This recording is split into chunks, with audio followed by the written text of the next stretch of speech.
Around 150,000 years ago, the dragon men, with huge skulls, square eye sockets, and enormous teeth, used to roam the frosty forests of northern China.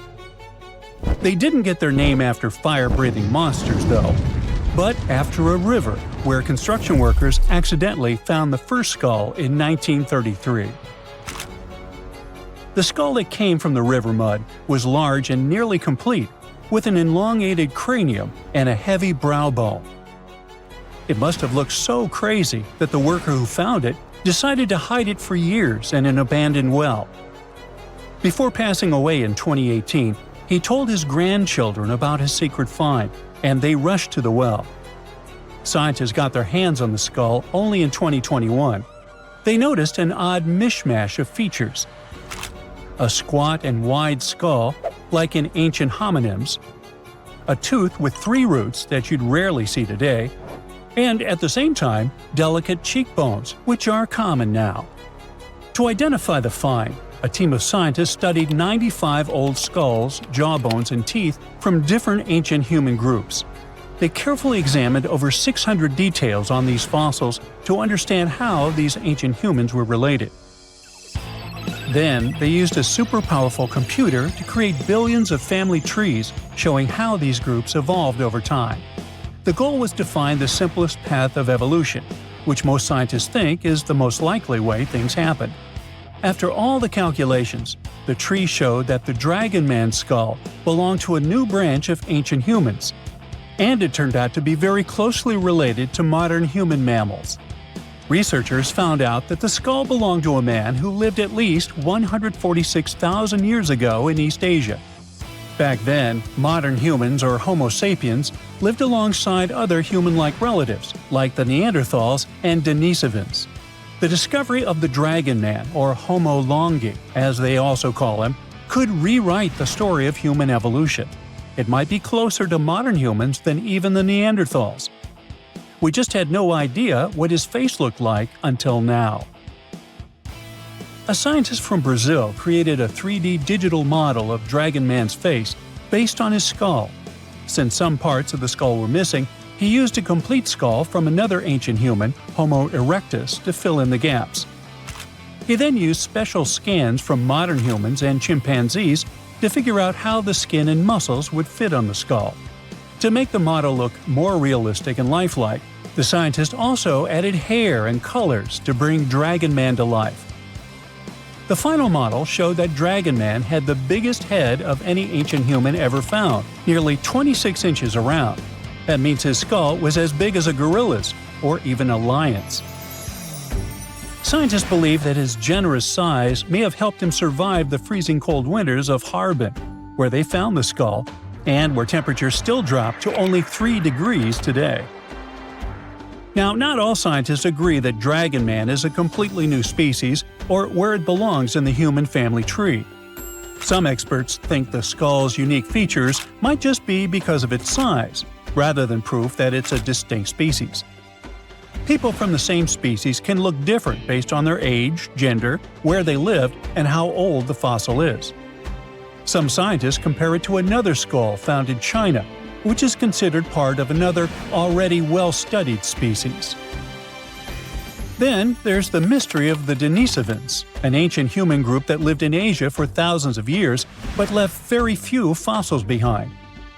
The closest match to Dragon Man might be a broken jawbone found in Tibet in 2019. Some scientists believe that means Dragon Man could be a Denisovan, but others aren't so sure because the Harbin skull has no jaw to compare it to. Scientists first discovered Denisovans in 2008 when they found a small piece of a finger bone in Denisova Cave in the Altai Mountains. They learned that the bone had belonged to a little girl who was between 5 and 7 years old when she passed away around 40,000 years ago. The freezing weather in the cave had kept the bone in excellent condition. A couple of years later, another team of scientists managed to extract DNA from the find. They compared it to the DNA of modern humans and another ancient human species, Neanderthals. Her DNA was similar to both, but it was also different enough to show that she was part of an entirely new species of humans. No one had known about this group before. The scientists decided to name it Denisovans, after the cave where they found her tiny finger bone. Later, they discovered 3 more Denisovan fossils, including some teeth also inside the same cave. Researchers still aren't sure where the Denisovans came from, but one idea is that they were related to Homo erectus. These were the earliest humans who looked a lot like us, with long legs and shorter arms, making them great walkers. About 700,000 years ago, some of them left Africa and traveled all the way to Eurasia. They became the great-great-great-grandparents of both Denisovans and Neanderthals. Around 370,000 years ago, these two groups split up. Neanderthals went west to Europe and Western Asia, while Denisovans went east to East Asia and Southeast Asia. Some Denisovans even made it to the Philippines, Papua New Guinea, and beyond, crossing the Wallace Line, which separates Asia from Australia. More recently, scientists studied the DNA of many people from Southeast Asia and found that Denisovans might not have been just one group of ancient humans, but 3 distinct kinds. One of these groups was as different from other Denisovans as Neanderthals were. Some Denisovans may have lived longer than the Neanderthals, who disappeared around 40,000 years ago. A study suggests that one group of Denisovans lived alongside modern humans in New Guinea until at least 30,000 years ago, and maybe even as recently as 15,000 years ago. If that's true, they were the last humans on Earth besides us. This surprising discovery is part of a growing number of finds showing that ancient Asia was full of various versions of humans, including the newly discovered kind in the Philippines. Scientists now realize that the islands of Southeast Asia were a hotspot for early humans. They believe learning more about early humans could help them better understand the genetic properties of people in Indonesia and neighboring regions, and even improve healthcare in the region. Researchers found special clues in their DNA that show ancient human groups split apart an exceptionally long time ago.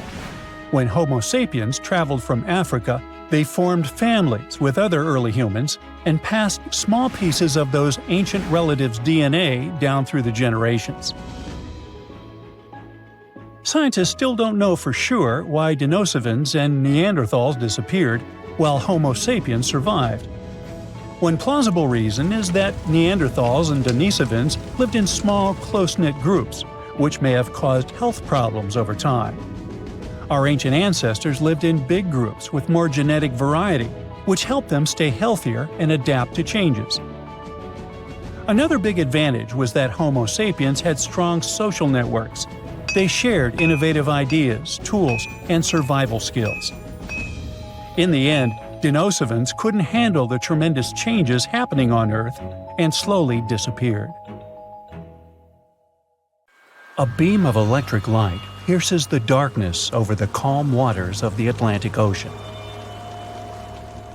The Titanic is quietly making its way through the waves, its passengers asleep, when suddenly a monstrous white shape is caught in the light beam. The fateful iceberg is about to rend the side of the legendary ship.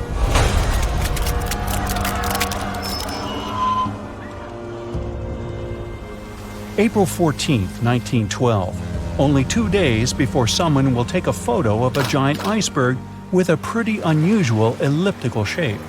It turns out that this iceberg most likely formed out of snow that fell 100,000 years ago. Researchers used computer modeling to figure out its origin. They used data from 1912 and added some new information about winds and ocean currents. They concluded that the iceberg was probably a part of a small cluster of glaciers in southwest Greenland. These days, it's possible to calculate the routes of such icebergs in any given year in the past. So the infamous chunk of ice was on its way from Greenland to an area further south from Cornwall. If the ship had passed through that region only 2 days later, the iceberg would have moved far away from the point where they met. At first, the weight of the most well-known iceberg in the world was 75 million tons. With time, it started to slowly melt away, and when it sank the Titanic, Its weight was only 1.5 million tons. By the time of the collision, it had probably been melting for months, but it was still a true monster. When the Titanic sank, the iceberg was 400 feet long, and more than 100 feet of its surface was above the water. Some people believe it was a supermoon that caused the Titanic to sink. That night, there was a rare lunar event. It hadn't happened for 1,400 years. In normal conditions, the iceberg wouldn't have traveled so far south without melting and losing the largest part of its mass. But the supermoon could have been the reason for an unusually high tide that pulled the iceberg away from the glacier way faster than usual. There's a specific type of bacteria that slowly consumes the remains of the Titanic. Salt corrosion, ocean currents, freezing temperatures, plus this rust-eating microorganism might consume the entire wreckage. American actress Dorothy Gibson was aboard the Titanic. She survived, and when she arrived in New York, she started filming a movie called Saved from the Titanic almost right away. The movie was released only a month after the Titanic sank, and in the movie, she even wore the same shoes and clothes she had during the actual disaster. The movie was a big success at that time, but the only known copy was destroyed in a fire. 14 years before the Titanic sank, a novella called Futility had been published, and it seemed to have predicted the whole event. The plot centered around a fictional ship called the Titan that sank during its voyage. The Titan was almost the same size as Titanic, and they both went to the bottom in April. The reason was hitting an iceberg, too. Both the real and fictional ships were described as unsinkable, and both of them had the legally required number of lifeboats, which, as it turned out later, were nowhere near enough. We've seen it in the movie, but there were some real-life love stories happening on the Titanic, too. 13 couples even took a trip on the Titanic as part of their honeymoon. One of the couples owned Macy's department store in New York. Once it became clear the Titanic was rapidly sinking, the woman refused to go into a lifeboat without her husband. But he didn't want to join her while there were still women and children who he thought had to go first. Then his wife gave her coat to her maid. She insisted that the maid should get into the lifeboat, and she wanted her to be warm. As for the woman herself, she decided to stay with her husband till the end. Some people believe Titanic sank because of a mummy, not an iceberg. It all started around 1000 BCE with a mysterious woman who lived in Egypt, in the City of Thieves. People knew little about her, but they called her a priestess. Her mummy was put in a wooden sarcophagus and covered with a large lid with the image of her face and some mystical inscriptions. This place had been hidden until the first half of the 19th century, when a group of locals accidentally came across it. They disturbed her peace. No one knows how, but the mummy disappeared that day without a trace. A couple of decades later, a group of rich friends from England traveled to Egypt and found the empty mummy casket with the image of the priestess, whose dark eyes seemed to be looking into the void. They decided to buy it, but the buyer disappeared the same night before he even got the case. All members of the group had some accidents. The casket changed its location a couple of times until it, as some believe, ended up on the Titanic. It took more than 70 years for a robot submarine to find the ruins of this legendary ship. The wreck lies nearly 13,000 feet under the surface of the Atlantic Ocean, split into two halves. Why did the liner break apart? No one knows exactly. Some think it happened because of the water that got inside when the ship collided with the iceberg. The pressure was so powerful it separated two parts of the vessel, starting with the ship's bottom structure. Others say it was because of the hull rivets. They had a high concentration of slag or smelting residue, and that's something that can cause the metal to split apart. The ship generally had many flaws, starting with the design. The watertight bulkheads weren't completely sealed on top. This allowed the water to flow between the compartments and, in the end, sink the vessel. The iron of the ship's rivets and steel of the hull ended up ruined because of high sulfur content, cold temperatures, and high speeds. The steel shattered and the rivets popped out quite easily. Because of this, Titanic sank 24 times faster than it would have otherwise.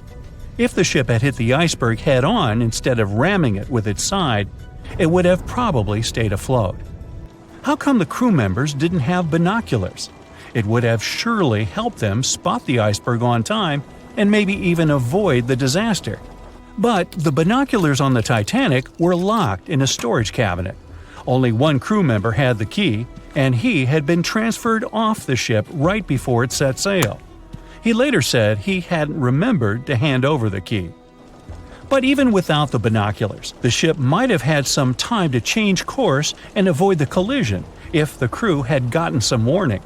But that's the thing, someone did warn them. About an hour before the incident, a ship that was relatively close to Titanic, the SS Californian, sent a message to inform them it had stopped because of dense ice field. But the warning never got to the Titanic's captain. Some experts say it was because the radio operator didn't think it was that urgent. And later, the SS Californian said they didn't get a call for help from the Titanic because their radio operator was off duty.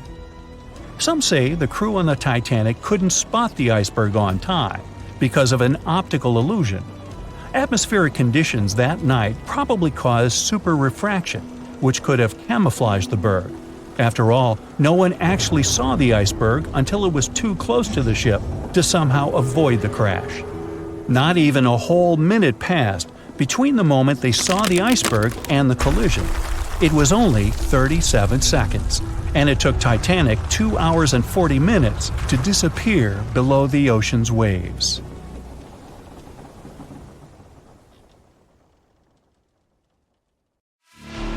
Antarctica wasn't always a frozen wasteland. A long time ago, it was full of life, and 56 million years ago, something terrifying stalked its jungles. A giant, flesh-eating bird. It was around 6 feet tall and weighed as much as a lion. For millions of years, nothing could challenge it, so why did it disappear? And could there be even bigger predators still hidden beneath the ice? Paleontologists found 2 massive claw bones in Antarctica, sharp, curved, and powerful, belonging to this bird. They were dug up from the Epresian-aged rocks of Seymour Island, which means they're around 40 to 50 million years old. Their shape left no doubt. These were the so-called terror birds. Their scientific name is Forus raceti, some of the most fearsome predators to ever walk the earth. They were flightless and didn't even need wings. Instead, they could sprint at breakneck speeds, like ostriches from a nightmare. For millions of years, these birds ruled South America. But now, for the first time, their presence has been confirmed in Antarctica. No surprise here. Back then, South America and Antarctica were still connected, allowing animals to easily commute between continents. So these birds probably migrated south to adapt to life on Antarctica's prehistoric landmass. It didn't just survive here, it thrived. But at some point, this nightmare of an animal vanished. Why? Most likely because of the temperature changes. Antarctica was cooling, slowly turning into the frozen wasteland we know today. Its prey may have declined, leaving the predator without enough food. Eventually, it disappeared, leaving no descendants behind. Researchers hope that they'll find a complete skeleton eventually. They're also wondering where there might be even bigger species waiting to be discovered. Perhaps these birds evolved into a completely new Antarctic lineage. But for now, all we have are 2 giant, creepy claws. People often think that there are almost no animals or plants in Antarctica. But that's not true at all. Penguins waddle around, and forget the cute tiny ones. Antarctica used to have 6-foot-tall monsters.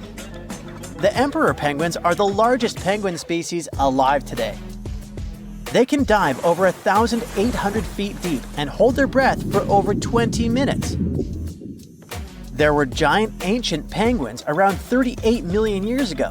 They were the size of humans. Fossils show they had long, sharp beaks, making them terrifying hunters of fish and squid. The fish there are also absolutely fascinating. Forget giant squids. Colossal squids are nightmares even bigger. Some reach over 40 feet long with massive, super sharp beaks and eyes the size of dinner plates. Finally, orcas, the apex predators of the Antarctic Ocean. They hunt in packs, working together like a wolf pack of the sea to take down seals, fish, and even massive whales. There are even tiny plants like moss and algae, Antarctic hairgrass and pearlwort. They somehow survive against all odds. There are many other myths going on about Antarctica. For example, some people think that when icebergs break off from glaciers, they immediately start drifting straight into the open ocean until they melt. But the reality is way more chaotic. First, when an iceberg breaks off from a glacier or ice shelf, it has to deal with underwater obstacles. It can stay stuck on the seafloor for decades without moving. Then they get caught in powerful whirlpools and spin in place for months.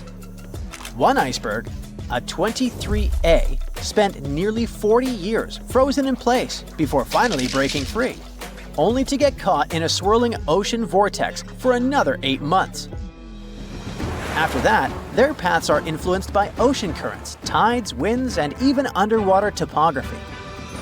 They don't just float freely. Their movements are full of literal, unexpected twists. And speaking of glaciers, another strange rumor is that some humans can't travel more than 311 miles inland in Antarctica because of an impassable ice wall, freezing jet fuel, deadly winds, and no oxygen. But this is completely false. Antarctica has been explored by planes, vehicles, and even scientists on foot. There's an entire research station sitting at the South Pole. People live there all year long. The ice wall is real, a massive ice cliff rising above the ocean. But that isn't some secret barrier, it's an ice shelf. These are thick slabs of ice that form when glaciers slowly flow off the land and spread over the ocean. Almost 3/4 of Antarctica's coastline is made up of them, but they don't form some giant ring around the world. Antarctica is one of the most extreme places on Earth, but we've conquered its challenges, and we keep learning more about it every year. That's why every year, millions of dollars are poured into keeping research stations running, protecting wildlife, and making sure the people who live there have everything they need. But where does all this money go? Well, Antarctica stations are basically small cities. There's electricity, heating, water purification, food storage, and medical facilities. The biggest station, McMurdo, is basically a town with over 1,000 people in summer. It has everything from a fire station to a gym. The South Pole Station is super deep inland, so it's one of the hardest places to supply. Getting food and fuel there requires airplanes flying thousands of miles in extreme cold. But the internet loves a good mystery. When Google Maps revealed what looked like a massive doorway in Antarctica, conspiracy theorists went wild. People joked about everything from Bigfoot's vacation home to a secret base, or even a Star Trek spaceship hangar hidden in the ice. But there's a way simpler and less exciting explanation. It's actually a grounded iceberg, a chunk of ice that got stuck in shallow water and is now slowly melting. As ice moves across the landscape, it flows around bumps and obstacles, creating odd shapes. The process of melting, breaking apart, and refreezing can carve ice into unexpected forms. Antarctica also has incredibly strong downward-blowing winds that sculpt ice into dramatic formations over time. No secret doorway, unfortunately. And speaking of doors, for years, Ushuaia, Argentina, has been called the gateway to Antarctica, the last stop before the icy continent, the place where expeditions begin. But there's another option. Punta Arenas, Chile. Let's compare them. Ushuaia is closer to Antarctica. It's the top departure point for tourists going on cruises. But no regular flights to Antarctica. No major scientific bases operating from here.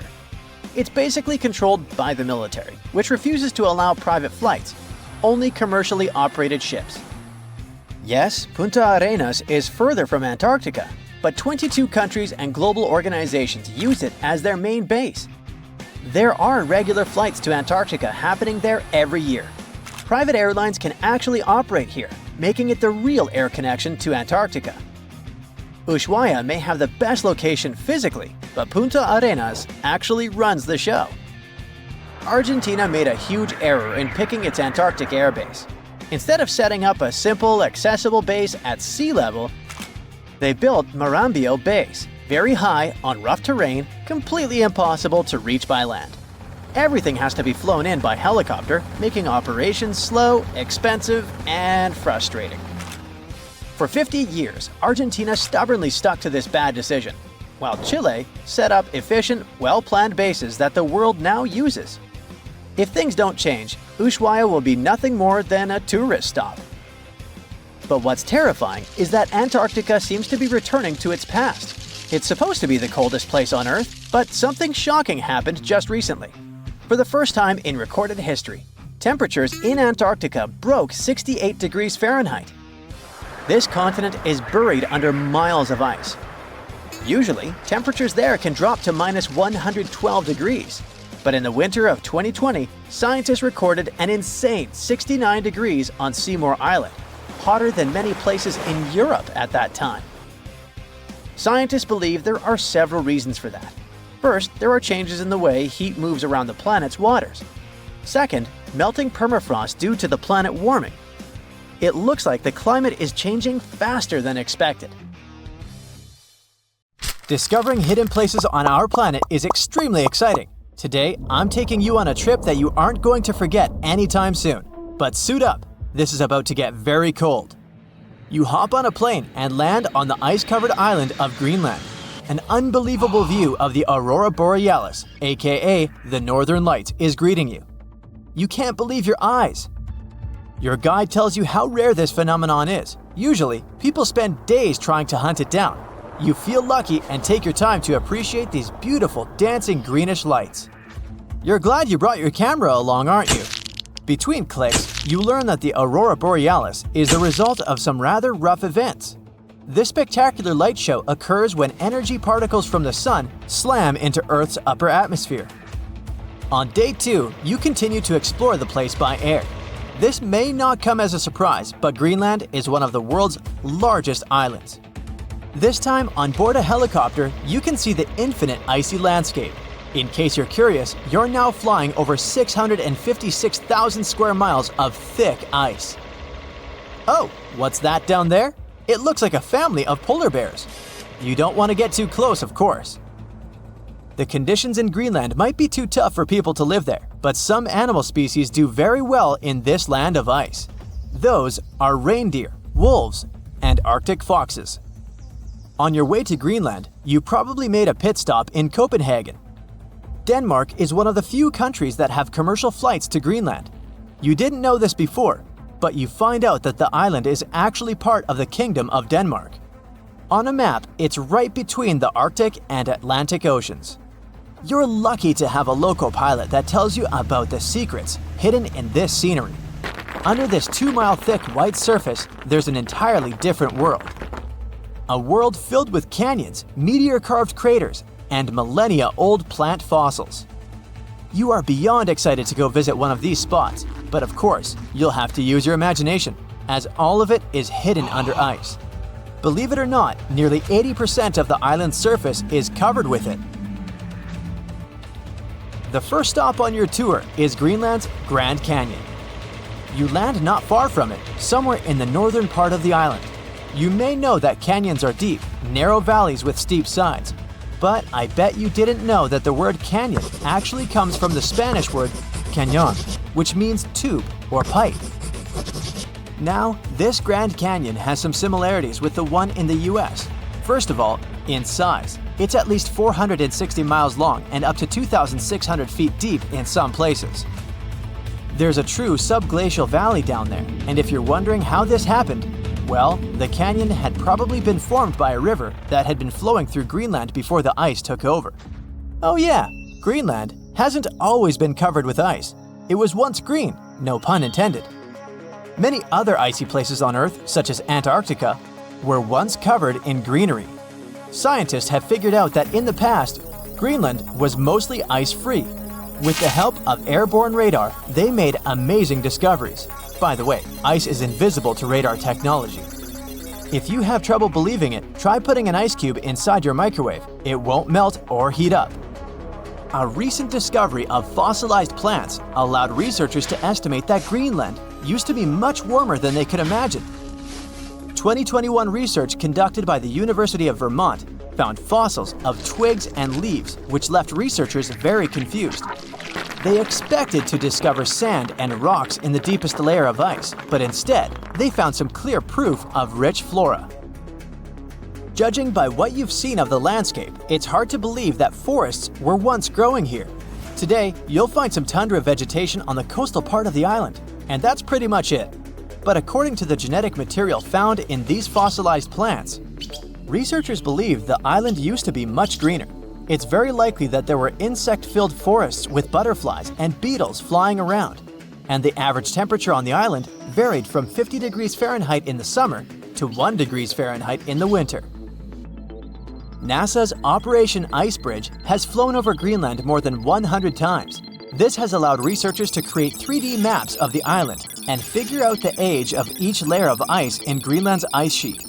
Ice sheets can help answer many scientific questions as they form over the span of thousands of years. They're layers of snow on top of more snow. The snow gets compacted into ice, which in turn creates what we call an ice sheet. Remember those fossils we were talking about? They're believed to be from the Eemian period, which was 130,000 to 115,000 years ago. According to the groundbreaking 3D footage from NASA, we can see 3 distinct climate periods within the ice sheet. The uppermost layer is quite flat and uniform. If you decided to dig deeper, you'd find the layer formed during the last ice age. It's more complex and rugged. The ice there is darker than what you see on the surface. If you let your mind wander, you can picture what this part of the world looked like when mammoths were roaming around. If you kept digging, you'd eventually find leftover ice from the Eemian period I've told you about. Now, canyons aren't the only unusual thing found under ice. If you could sneak a peek under all those layers of snow, you'd see an impressive mountain range and also plunging fjords. In 2017, scientists created a map that showed what Greenland had looked like without all that ice. There was a bowl-like depression in the middle of the enormous island. This depression was most likely an ancient lake. Around it, there was a circle of coastal mountain ranges. This scenery probably resembled the landscapes of modern Patagonia. Big mountains with snowy tops surrounding crystalline lakes. This ancient lake in Greenland is a wonder on its own. Imagine a pit the size of Rhode Island and Delaware put together. The lake is believed to have covered over 2,700 square miles, and back in the day, it was fed by at least 18 different streams. These crystalline blue waters were surely very inviting, and freezing of course. But if you ended up going for a swim, I'd say be careful, as the water could get up to 800 feet deep in some places. On day 3 of your adventure, you discover a true under-ice water park. While you're wandering around the ice-covered island, your guide tells you to be mindful of the cracks in the surface. These cracks are responsible for the modern-day aqua lounge going on down there. Meltwater and rainwater flow down the cracks in the ice all the way down to the riverbeds. This forms a landscape of jewel-like lakes and streams filled with crystalline water. Researchers estimate that about 60 small under-ice lakes exist there. And yes, they're actual lakes. Perhaps one of the most impressive hidden features on this island is a meteor crater. Under the Hiawatha Glacier, you can find a 19-mile-wide impact crater, big enough to swallow the city of Washington. Apparently, a mile-wide iron asteroid struck Earth's atmosphere within the past 100,000 years and chose Greenland as its landing point. If anyone had been around to see it, they'd have witnessed a real show, a white glowing fireball cutting through the sky. Scientists speculate that if it had landed on an ice sheet, it certainly vaporized both water and stone. Someone standing hundreds of miles from the impact site would have heard a deafening thunderclap and experienced hurricane-force winds. But it actually makes sense. The approximate speed of meteors entering Earth's atmosphere is 45,000 miles per hour. For comparison, that is 2.5 times the speed of a spaceship. It's bound to make some noise and leave a huge crater in the ground. Antarctica, a snowy world of about minus 46 degrees Fahrenheit, covered in ice for millions of years. But it wasn't always this way. Scientists just found something buried deep beneath the seafloor that shouldn't exist. Tiny golden droplets of amber. This means that Antarctica was once teeming with life and thick with trees. But something happened to it. Something that could reshape the way we see our own future. Antarctica has been a land of howling winds for millions of years. No tree can grow here today. But scientists who studied those lands decided to drill deep beneath the Antarctic surface. They went thousands of feet below the ice, pulling up ancient layers of sediment.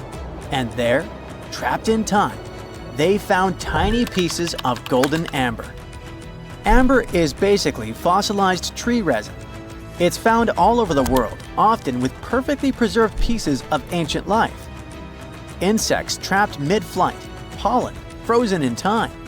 Entire tiny ecosystems can be locked inside golden droplets. In every continent, but not in Antarctica. Until now. They discovered tiny specks from 0.5 to 1 millimeter in size, smaller than a grain of sand, but with huge significance. This droplet had once oozed from the bark of a tree about 90 million years ago. What's even wilder, amber is only produced by certain types of trees, the ones that grow in humid, temperate rainforests and jungles. That's when the realization hit. Antarctica used to be a rainforest. Those tiny flecks of amber, clearly seen only under a microscope, tell us a vivid story of a living and breathing ecosystem. Around 90 million years ago, during the Cretaceous period, when dinosaurs ruled the Earth, Antarctica could have been covered in lush, swampy forests filled with towering conifers, ferns, and ancient plants. Some of the fragments showed signs of damage. That means the trees that produced them had been injured, perhaps by wildfires or parasites. Though despite that, and despite the fact it spent millions of years on the seafloor, this amber was almost perfectly preserved. Solid, transparent, and free of cracks. Normally, amber buried under extreme pressure and heat just crashes over time. But this piece, it survived. That means other pieces could survive as well, and we might find more of them on the ocean floor. But this wasn't the first sign that Antarctica had once been a different place entirely. It started in 2017. A team of scientists drilled deep into the seabed near Pine Island Glacier on Antarctica's west coast. They pulled up sediment cores, long cylindrical samples of Earth that had been buried for millions of years. And it was insane. Inside these layers they found fossilized roots, pollen, spores, traces of an ancient forest that had once thrived here. And that's exactly what they'd been studying ever since then. In order not to damage anything, they had to spend years of hard work, breaking down the sediment into thousands of tiny pieces and scanning them all under fluorescent microscopes. The same team also found another piece of the puzzle back in 2020. They found more sedimentary samples from the ocean floor that pointed to a land of dense trees, rivers, and wetlands. A world that looked more like the Pacific Northwest or New Zealand. But why was Antarctica so warm back then? Well, that's all because of the atmosphere. 90 million years ago, Earth's carbon dioxide levels were terrifyingly high. It was literally one of the warmest periods in history, with temperatures soaring even at the poles. Think about it. Antarctica had no ice caps. Instead, it could have had buzzing insects and maybe even dinosaurs wandering through its forests. But in order to learn what happened to them, the team has to find more evidence. Antarctica really is a place full of mysteries. It's hard to study because it's covered in snow and ice so much that we don't even know its true shape and size. Some parts of the ice sheet are over 3 miles thick, half the depth of the Mariana Trench, the deepest trench on Earth. Luckily, snow has a great quality. It can freeze things in time perfectly. Layer by layer, year after year, it buries nature's past like a time capsule. Luckily, snow has a great quality. It can freeze things in time perfectly. Layer by layer, year after year, it buries nature's past like a time capsule. At first, fresh snow is soft and shifts easily in the wind, full of air.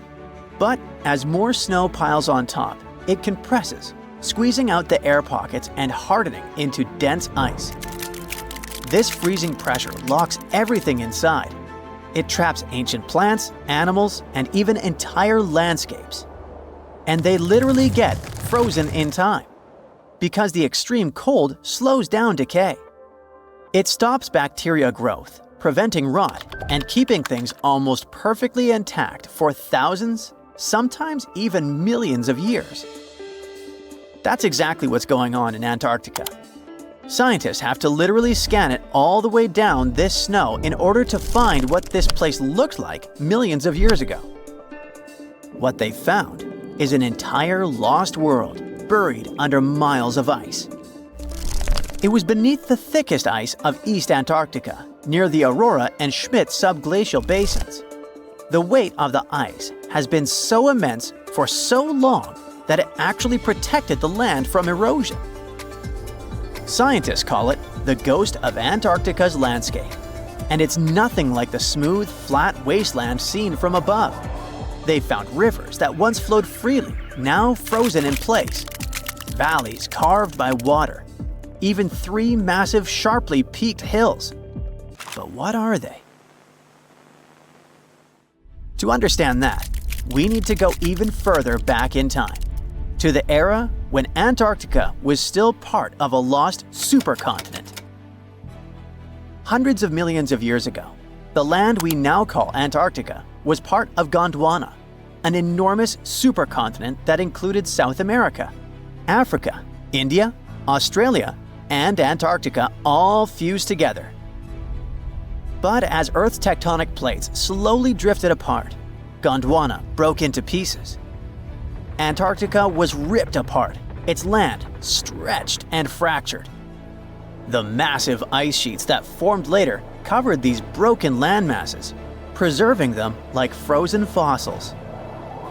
As the ice shifted and melted over time, valleys formed, and ancient rivers likely carried water toward a coast that was hundreds of miles away from where it is now.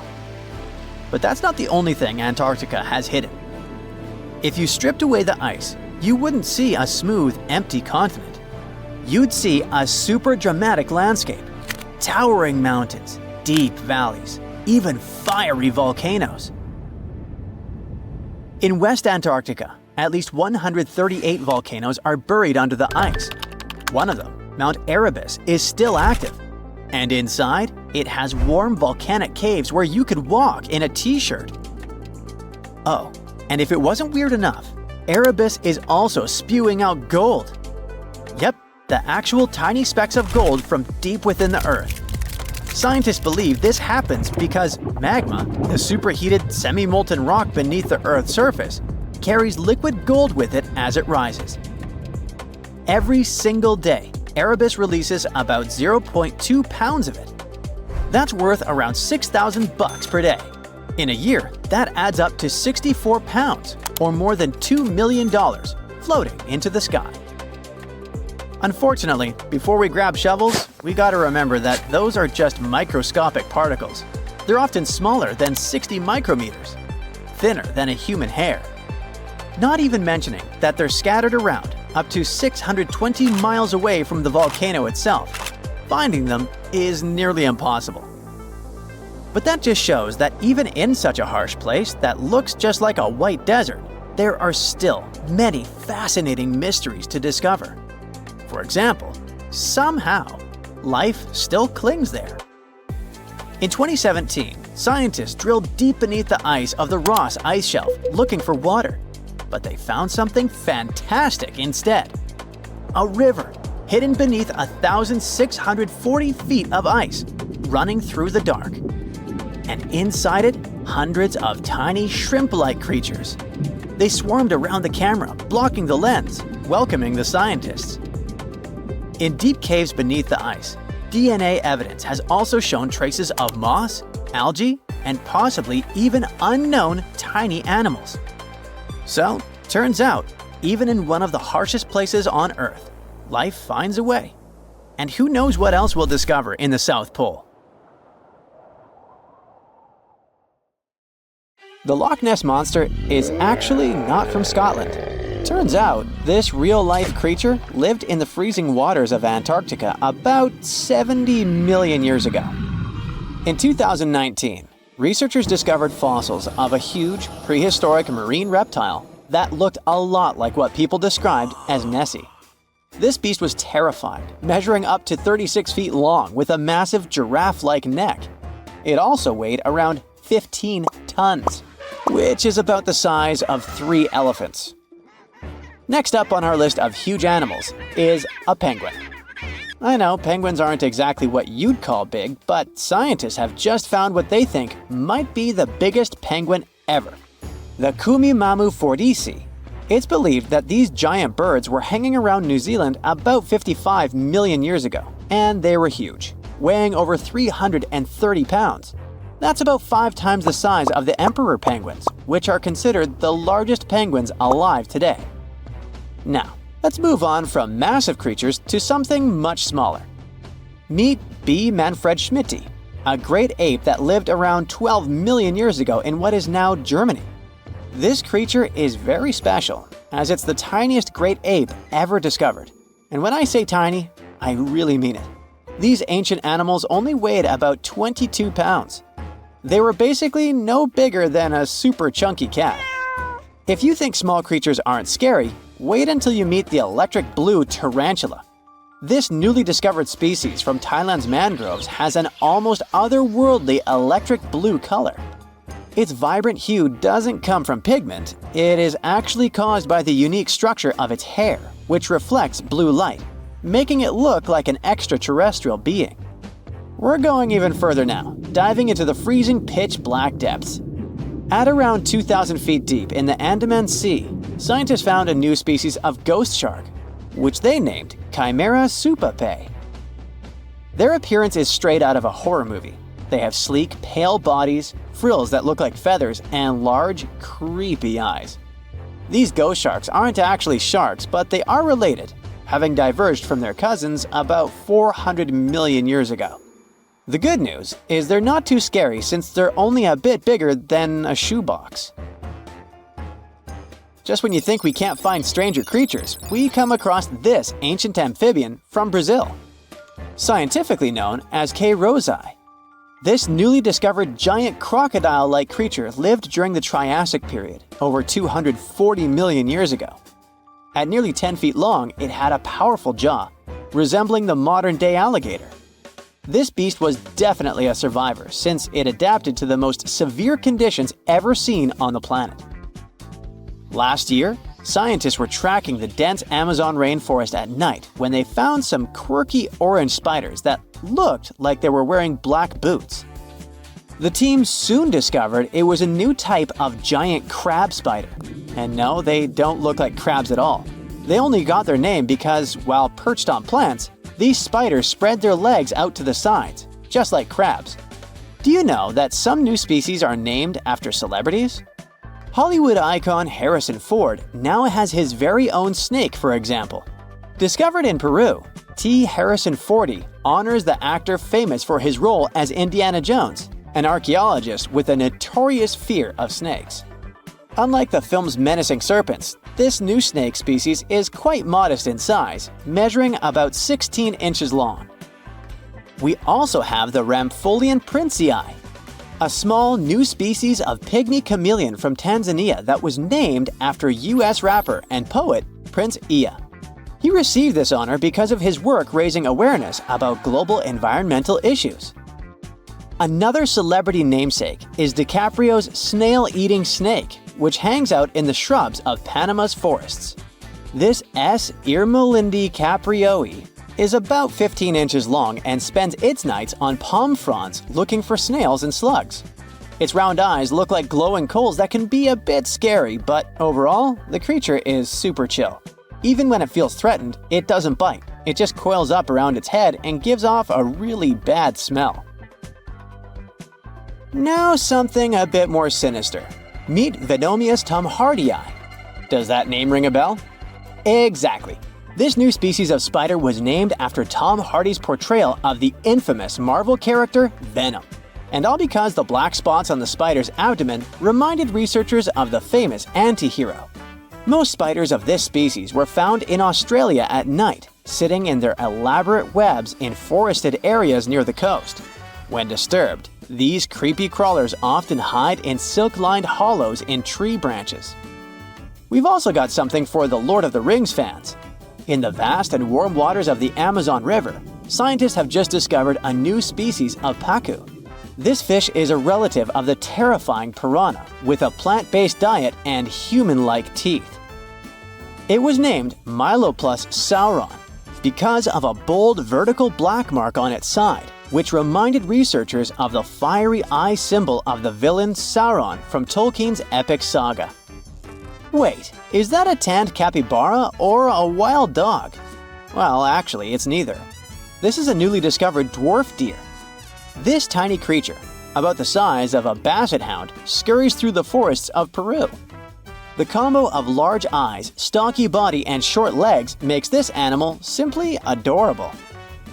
This cute little deer is the complete opposite of what we've got coming up next. This bizarre-looking creature is what we believe the beast of 5 teeth might have looked like. Its fossils, found in Chilean Patagonia, showed that it lived during the age of dinosaurs, about 72 million years ago. This finding is just another piece of evidence that mammals had been roaming around that part of South America much earlier than we thought. Moving from the forests of South America to the deserts of Australia, we come across a sand dragon lizard, known scientifically as Cteniferus tayacalpa. With its sandy color and long, lean body, this lizard looks like it could star in a Dune movie. Discovered last year, this sand dragon lizard blends in perfectly with the hot sands of the Great Victoria Desert in southern Australia. For over 10 years, a large-eyed creature managed to hide from scientists who ventured into the mountains of southwestern China. But not this time. In 2023, the group finally managed to take photos of 7 frogs that didn't match any known species. They're now known as Leishan odorous frogs, a species that grows to be about 2 inches long and has small bumps all over their grass-green bodies. Off the coast of Chile, we have recently found a seamount nearly 4 times as high as the Burj Khalifa. Underwater mountains are usually home to beautiful life forms, like sponge gardens and ancient corals. But this Chilean seamount also hid a creature known as the flying spaghetti monster. It's a rare type of squid with long noodle-like tentacles that make it look like an underwater pasta dish. Including its tentacles, this strange creature can be over 130 feet long. Recently, scientists were diving into the cold waters of the Antarctic Peninsula when they thought they had found an ordinary dragonfish swimming by. But there was something unusual about this one. It turned out that this fish had 2 darker vertical stripes along its slender body. That's when they realized they were looking at a new species, the banded dragonfish. From bizarre sea creatures to a cute one. In 2017, locals were diving near Kume Island in Japan when they found the skeleton panda sea squirt. This deep-sea oddity quickly won people over with its look because its black spots actually resemble a panda bear's eyes and ears. At least if you have a good imagination. This unusual creature filters water to catch its food, and is yet another reminder of the ocean's hidden wonders. We've all dreamed of visiting the Arctic and witnessing the natural wonders of polar bears frolicking on ice floes or the aurora borealis dancing across the sky. Well, sorry to break it to you, but you won't find any tourists flocking to Antarctica anytime soon. Why, you may ask? Let's dive into it. First off, where is Antarctica? It's located in the southern hemisphere, specifically at the South Pole. The Southern Ocean surrounds it, and most of the continent is covered by ice, making it one of the most remote and frigid places on Earth. Now, have you ever met someone who's visited Antarctica? Probably not. It's one of the least visited places on the planet, and only a handful of lucky explorers have seen its interior, which is mostly made up of glaciers and ice fields. But trust me when I say the wildlife and scenery are out of this world. Why shouldn't you travel to Antarctica? Well, for starters, the environment is incredibly fragile and can be easily damaged. Plus, there are no native human populations on the continent, so your travels would essentially be like visiting an uninhabited island. And let's not forget that it's also one of the most expensive destinations to travel to. Despite all that, Antarctica is not exactly guarded like a fortress, but there is an international agreement called the Antarctic Treaty. This treaty was negotiated to prevent any unwanted activity on the continent and bans some forms of testing done there by member states. But the primary reason we can't just waltz into Antarctica is that it has a delicate ecosystem that needs protection. The treaty states that Antarctica should be used for peaceful purposes only and should be free from any human activity that could harm the environment. Scientists are still learning about the continent's unique ecosystem, and our activity and machines could disrupt the delicate balance that exists there. If you're still itching to go to Antarctica, getting permission isn't exactly a walk in the park. U.S. citizens, for example, need to complete a special form and send it to the Office of Ocean and Polar Affairs. And once you're there, you'll need to follow some strict guidelines to protect the environment, like not disturbing any wildlife or taking souvenirs like rocks, plants, or animals. Now, technically, can you live in Antarctica? While there are no laws banning people from living there permanently, it's a very inhospitable environment and unsuitable for human habitation. Temperatures can reach -76 degrees Fahrenheit and below, making it nearly impossible for anyone to survive without the proper equipment and experience. Plus, the nearest piece of land is over 1,000 miles away, making any inhabitants completely cut off from the rest of the world. Who knows? Maybe one day we'll get the chance to visit this unique and fascinating continent. But until then, let's admire it from afar. Let's now talk a bit about the discovery of Antarctica. Unlike other places that were already inhabited, Antarctica never had a native human population. Ancient Greek philosophers had an idea about the continent and called it Antarctos, meaning opposite the bear. The bears it refers to are not the polar ones though, but rather the Great and Little Bear constellations, which are only observable in the northern hemisphere. As a result, the term signifies the opposite of the land of the bear. Whaling and sealing voyages in the late 1700s and early 1800s would venture further south when rounding Cape Horn at the tip of South America. It was known that going further south often meant stronger winds, but also the risk of hitting floating ice of all sizes and of winds and seas that could prove dangerous to the ship and crew. Captain James Cook was the first to cross the Antarctic Circle on January 17, 1773, in the Ross Sea region. He reached a point further north a year later, and though he didn't sight land, he came to within 50 miles and saw deposits of rock held in icebergs, indicating that a more southerly land existed. The first sighting of Antarctica is widely acknowledged to have taken place in January of 1820, during the voyage of two ships under the command of Captain Fabian Gottlieb von Bellingshausen, as part of a 2-year exploratory expedition around the world to discover new lands. The captain's ships were the first to have crossed the Antarctic Circle since Cook. The first undisputed landing on Antarctica didn't happen until much later, on January 24, 1895, at Cape Adare during the whaling voyage of the ship Antarctic, led by Henrik Bull. A small boat with 6 or possibly 7 men on board rowed ashore during calm conditions. You might not believe it, but Antarctica is actually a desert. With all that ice, you'd think it'd be like a winter wonderland with snowball fights and hot cocoa all day long. When we think of deserts, we picture camels and cacti and people struggling to find water.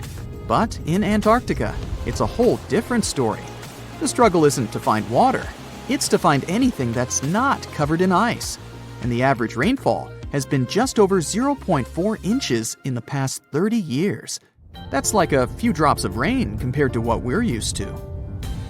So technically, it's not the dunes or sizzling heat that makes a desert, well, a desert. It's the lack of precipitation. But don't worry, if you ever find yourself lost in Antarctica, you won't have to worry about getting thirsty.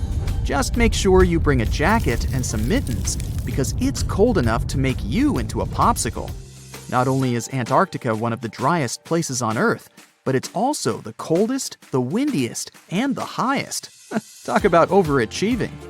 The penguins and scientists down in Antarctica have at times found themselves in a bit of a pickle when it comes to time. You see, unlike the rest of us on this big blue planet, there is no Antarctica time zone. All the lines of longitude meet at a single point at the South Pole, making it a bit of a head-scratcher when trying to figure out what time it is. Now, you might be thinking, but how do the scientists and researchers keep track of time down there? Good question. They typically stick to the time zone of the country they departed from. However, with stations from all over the world on the Antarctic Peninsula, things can get a little wacky. Imagine trying to coordinate with your neighboring countries without accidentally waking them up in the middle of the night. You might think that not much could survive in a place where the temperature is extremely cold, the sun barely shows up, and the wind could blow you away faster than a tumbleweed. Well, as in many places on Earth, life found a way in Antarctica too. Believe it or not, this frozen continent is buzzing with activity. It's home to billions of krill, which in turn attract lots of seals and more penguins than you can shake a fish at.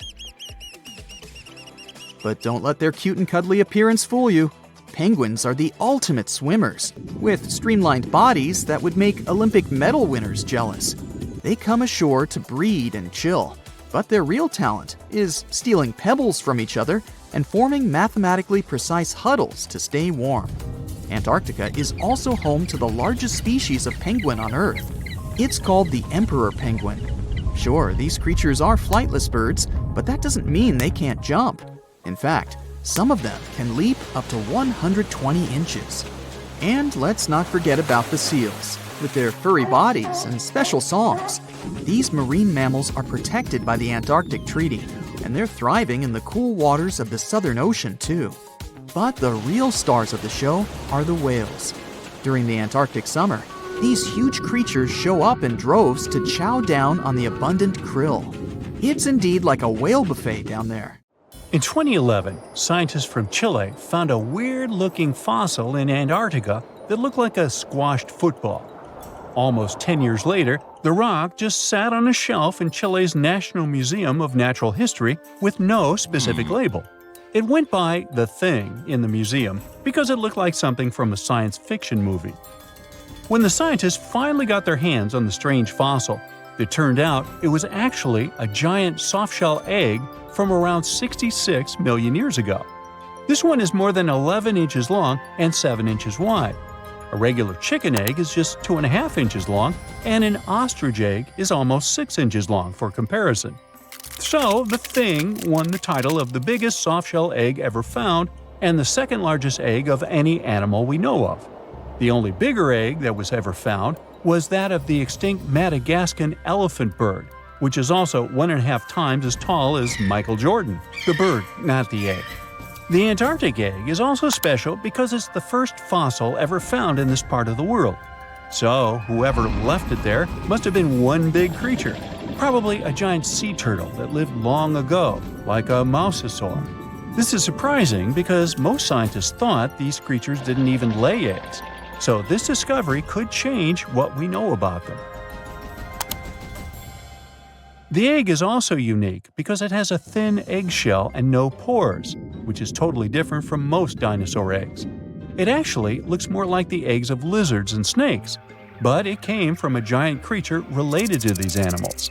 No known dinosaurs or flying reptiles from that time and place were big enough to lay such a huge egg, so it must have been a mosasaur after all. But we can't be 100% sure. Scientists did a lot of work and studied 259 types of living reptiles, like lizards and snakes, and their eggs. From this, they figured out that the mommy who laid the egg was probably at least 23 feet long, not counting her tail. During the late Cretaceous period, this part of Antarctica might have been like a nursery.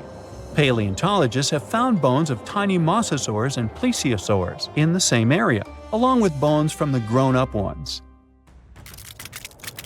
Archaeologists in Norway made another cool but literally discovery and found dozens of arrows that had been hidden in ice for 6,000 years. They were melting out of a large ice patch in the high mountains, covering an area of about 45 football fields. In 2014 and 2016, when the summers were extra warm, scientists went to an ice patch called Langfoni to look around. They also found lots of reindeer bones and antlers there. Some of the arrows were whole and some in pieces, along with 5 arrowheads around the melting ice patch. This is more arrows than have been found at any other frozen site in the world. Some of the 68 found arrows date back to the Neolithic period, and the newest ones are from the 14th century of the Common Era. Ice is like the perfect time machine that can preserve whatever ends up there in an almost perfect condition. Langfoni became famous as one of the first ice patch sites after a local hiker found a 3,300-year-old leather shoe right next to its edge. Scientists are studying places like this to understand how people use these sites and how the ice patches from Norway to North America changed over time.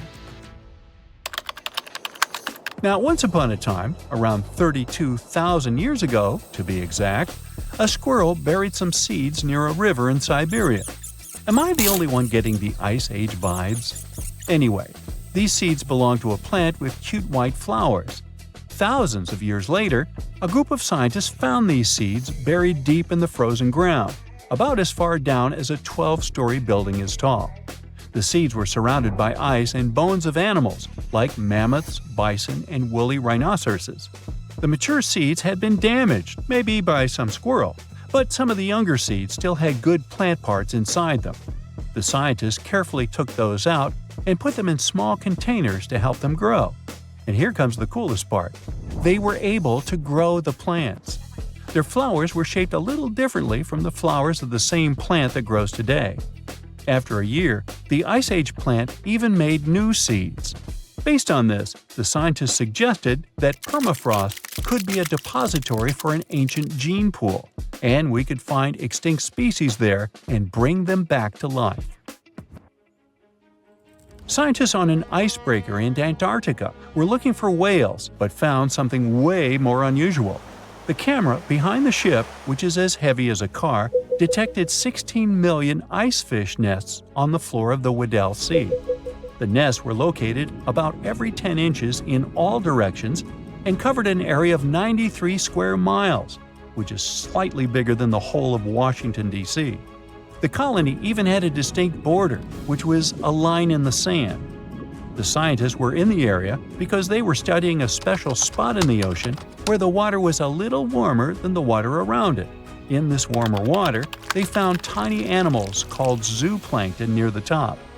When the young icefish hatch, they swim up to this area to eat the zooplankton before going back down to the seafloor to grow up and have their own offspring. Since there was so much food, it made sense to see icefish in this warm water. But they didn't expect to find such a huge number of icefish nests, much more than anyone had ever seen before. New Zealand's Antarctic Heritage Fund found some old photo negatives in a hut in Antarctica. They turned out to be unique images from the Ross Sea Party. It was a famous failed expedition led by Ernest Shackleton. He wanted to become the first person to cross Antarctica by land, from the Weddell Sea to the Ross Sea, passing through the South Pole. But things went wrong when their ship, the Aurora, was blown out to sea. They had to use the hut from another explorer, Captain Robert Falcon Scott. His goal was to be the first person to reach the North Pole, But sadly, he didn't succeed either. The negatives were made of cellulose nitrate and were found stuck together in the small box. The Trust took the negatives back to New Zealand, where they carefully separated them and discovered 22 hidden images. Many of the photos were damaged, but the Trust could still recognize some familiar places around McMurdo Sound, a well-known area in Antarctica. No one knows for sure who took the pictures. In December 2021, some scientists noticed a strange mark on the Larsen ice shelf, a giant sheet of ice off the eastern coast of Antarctica. They thought it might be a river flowing under the ice, so they drilled down over 1,600 feet to check it out. They expected to find water, but they didn't expect to see that the water was full of fast-moving creatures called amphipods. The scientists also found that the water in the underground river had unusual layers of currents moving in different directions, which they still don't fully understand. Another surprising thing happened during their research. On December 20th of the same year, a volcano erupted far away in Tonga, and the pressure waves from the eruption were detected all the way down in the ice river in Antarctica. It shows how everything on our planet is connected, even in the most distant places. In 2020, strange signals from deep beneath Antarctica sent shockwaves through the news. Within days, headlines exploded.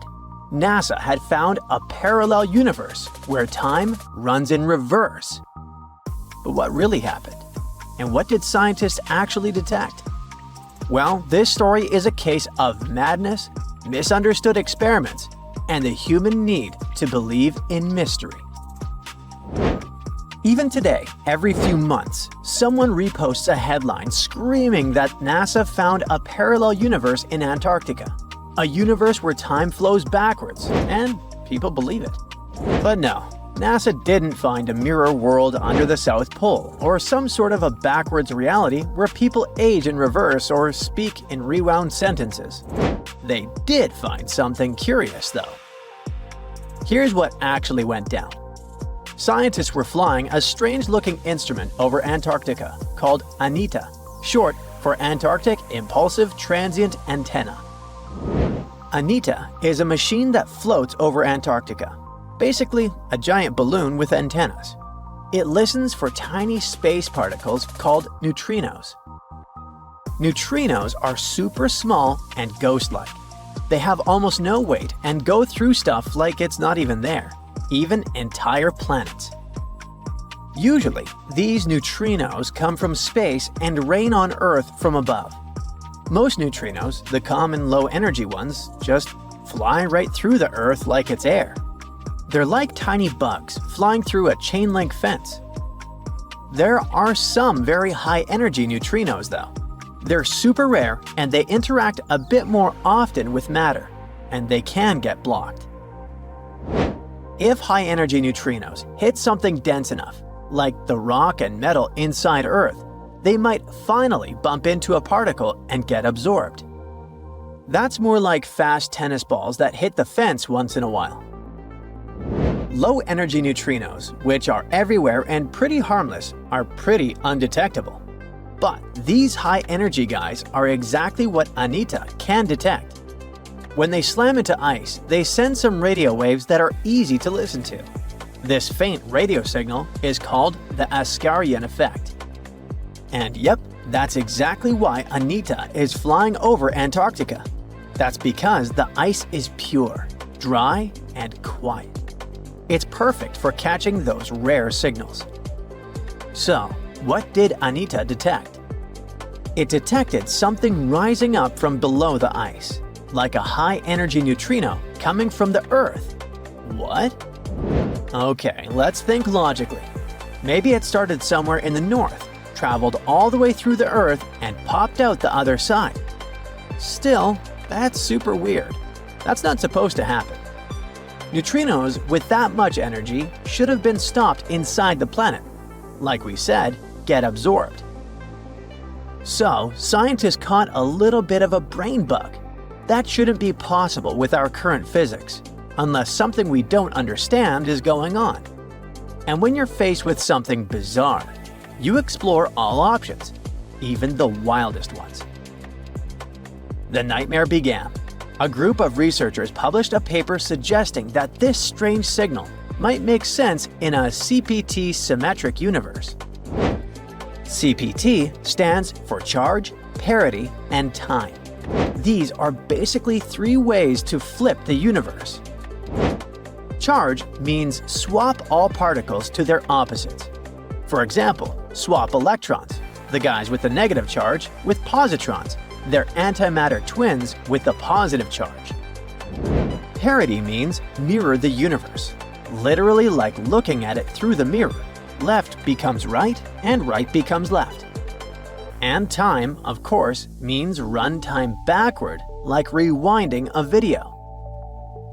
Now, there's a big rule in physics called CPT symmetry.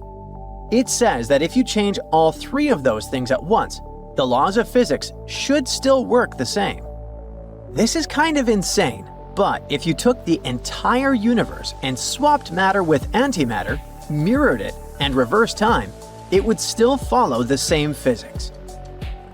Why is that? Well, in our universe, an electron bumps into a positron, and they annihilate into photons. Cool! Now take that, mirror everything, and what do you get? Well, photons spontaneously turn into a positron and an electron, but mirrored and reversed. It's still the same physics, even if it's backwards. The equations still check out, so nature thinks this is valid. So here came the crazy part. Some physicists thought, what if the Big Bang created two universes?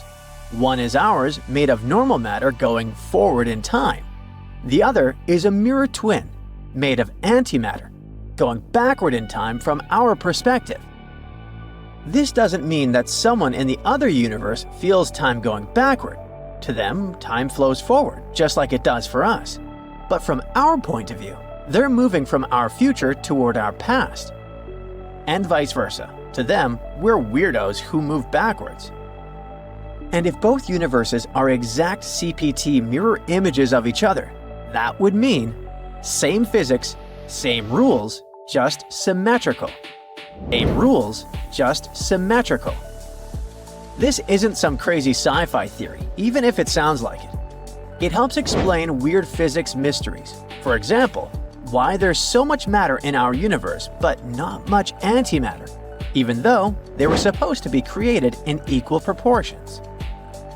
Or why the universe is so symmetrical and balanced in some strange ways. So, coming back to the neutrinos, some scientists suggested that maybe those upward flying particles could be coming from that CPT mirror universe, poking through into ours, like a crack between two symmetrical realities. And if you look at it like that, this is quite a wild take. It's speculative. It's not proven. It's more of a cool thought, but the media immediately blew up. They ran a piece with the headline that said we found proof of a parallel universe going backwards in time in Antarctica. And all the other big tabloids picked it up. They made it sound like NASA had actually found a parallel universe. Time travel is real. Multiverse is confirmed. Meanwhile, people who worked directly on Anita immediately caught brain damage. They tried to jump in to say that's not what happened at all.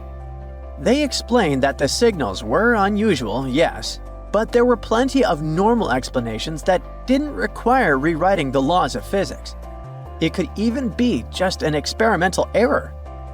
Maybe an unusual particle behavior or gaps in how we model neutrino interactions. Of course, no one listens to experts about what experts discovered. And once an idea like that hits social media, it becomes nearly impossible to put back in the box. But that also doesn't mean that the multiverse definitely isn't real. Far from it. Physicists are still exploring the concept and assume that some of those potential universes, if they exist, could have different laws of physics. One idea, called the many worlds theory, comes from quantum physics. It says that every time something can happen in more than one way, like a particle moving or a decision being made. All those possibilities actually happen, but in separate universes. So there could be endless versions of reality, each slightly different, branching off from every event. Maybe in one universe, dinosaurs never went extinct. Maybe in another, you never sent that embarrassing text. Another theory is called the bubble universe theory. After the Big Bang, the universe expanded incredibly fast in a process called inflation. Some scientists think that inflation never fully stopped and is still happening in some regions. That would mean new bubble universes are constantly forming, each with its own version of physics. Our universe would just be one bubble in a giant cosmic sea of others. The third idea is about shadow matter. Dark matter is invisible, but its gravity affects the universe. Some scientists think it could be made of particles similar to the ones that make up regular matter, but they're just hidden from us. This mirror, or shadow matter, could form entire invisible galaxies and even life, all existing right alongside us. Maybe we just can't detect it in any way except through gravity for now. But in physics, all of those are just theories, mathematical possibilities. We have no direct evidence that it's real. If we ever find one though, let's now hope it won't be the boy who cried wolf scenario.